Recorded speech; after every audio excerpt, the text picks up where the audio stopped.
공부를 조금 더 재미있게 할 수 있는 학습놀이 고민해 본 적 있으신가요? 쉽고 간단하고 재밌게 할 수 있는 빙고를 활용한 학습 빙고놀이 4가지를 소개해 드리도록 하겠습니다.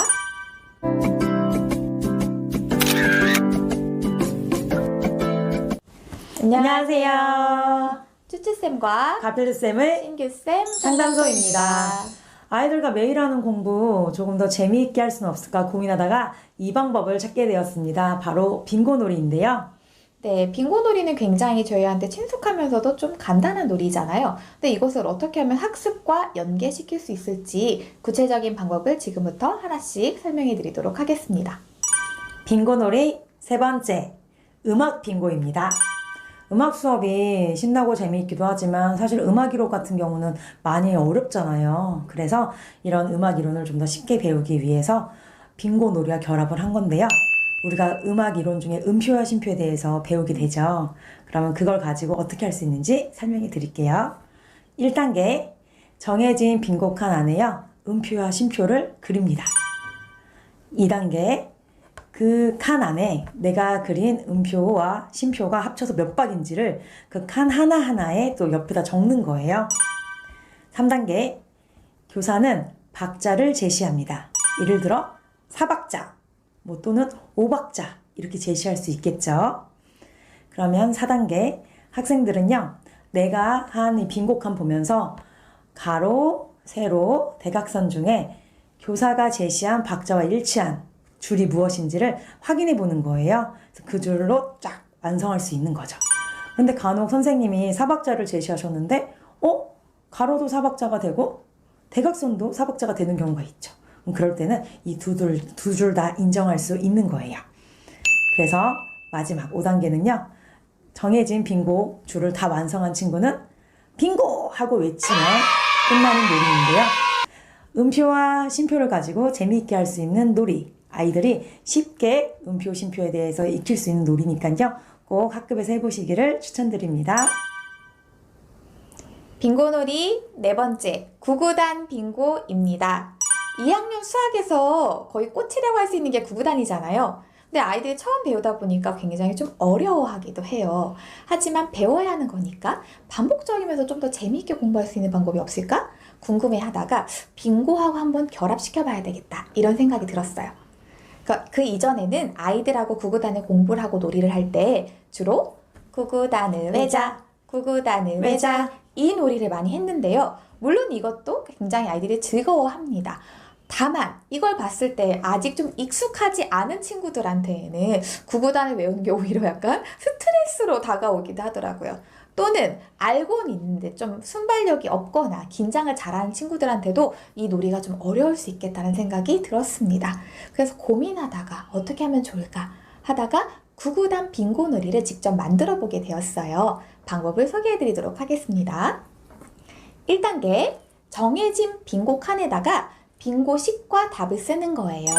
예를 들어서 2 곱하기 2는 4, 3 곱하기 8은 24 이렇게 식을 쓰는 거죠.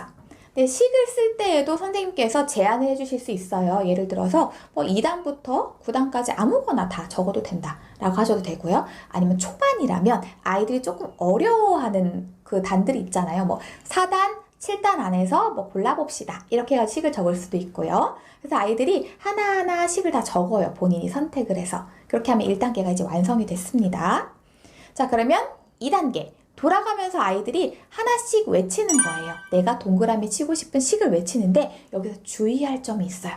예를 들어 내가 3, 7, 21이라고 쓴 걸 동그라미 치고 싶다. 이때 주의할 점. 식만 외쳐야 합니다. 예를 들어서 문제를 내는 친구가 3, 7 하고 외치면 친구들이 21 이렇게 대답을 하는 거예요. 그러니까 문제를 내고 정답을 맞추는 것까지 같이 하는 거죠. 그러면 3 곱하기 7은 21이라는 식을 썼던 친구들이 모두 다 동그라미를 치는 거예요. 이런 식으로 쭉 돌아가면서 외칩니다. 그런 다음에 정해져 있었던 3줄 빙고다 라고 하면 3줄 완성했을 때 빙고 하고 외치는 놀이예요. 근데 이 놀이를 하다 보면 아이들이 문제도 내고 정답도 맞추고 하다 보면 굉장히 즐거워하거든요. 그래서 이 놀이를 선생님들께 소개를 해드린 적이 있었는데 이거를 궁금해 하시더라고요. 선생님, 3, 8, 24나 8324나 답이 똑같고 한 건데 이런 경우는 그럼 똑같이 정답으로 쳐주나요? 라는 질문을 하셨는데 저는 사실 이런 상황에 대해서 이렇게 안내를 했어요. 구구단을 아직 익숙하지 않은 초반일 경우에는 똑같이 3 곱하기 8은 24라고 똑같은 식만 아이들이 헷갈리지 않게 동그라미 치게 했고요. 나중엔 그런 게 너무 익숙해서 3, 8, 24나 8, 3, 24나 똑같아. 답은 똑같아. 라는 게 아이들이 어느 정도 익숙해졌을 때에는 그때는 거꾸로 돼도 모두 다 정답으로 같이 칠 수 있게끔 해주기도 했거든요. 그러면 갑자기 뭔가 횡재한 것처럼 갑자기 동그라미 치게 되는 경우도 있으니까 아이들 되게 좋아하더라고요. 그래서 구구단 빙고놀이를 하시면서 아이들의 수준이나 상황에 맞게 세부적인 규칙 좀 바꿔나가시면서 적용하실 수도 있다라는 것을 말씀을 드리고 싶어요. 아이들 굉장히 즐거워하면서도 퀴즈도 내고 식도 써보고 답도 맞춰볼 수 있는 구구단 빙고놀이 선생님들께 정말 강추합니다. 오늘은 재미있게 공부하고 복습할 수 있는 빙고놀이 4가지에 대해서 함께 이야기 나눠보았어요. 우리가 늘 하는 빙고인데요. 아이들과 재미있게 변형해서 활용해 보시기를 추천드립니다. 네, 아이들하고 빙고놀이를 통해서 학습을 하다 보니까 정말 즐겁게 하는 걸 보니까 정말 저희도 뿌듯하더라고요. 선생님들께서 오늘 영상을 보시면서 4가지 빙고놀이 중에 이거 정말 한번 해봐야 되겠는데? 라는 것이 있다면 한번 아이들과 꼭 실천해 보시면 좋겠습니다. 오늘도 영상 봐주셔서 너무 감사하고요. 도움이 되셨다면 좋아요와 구독, 알림 설정 부탁드리겠습니다. 다음 영상에서 뵙겠습니다. 감사합니다.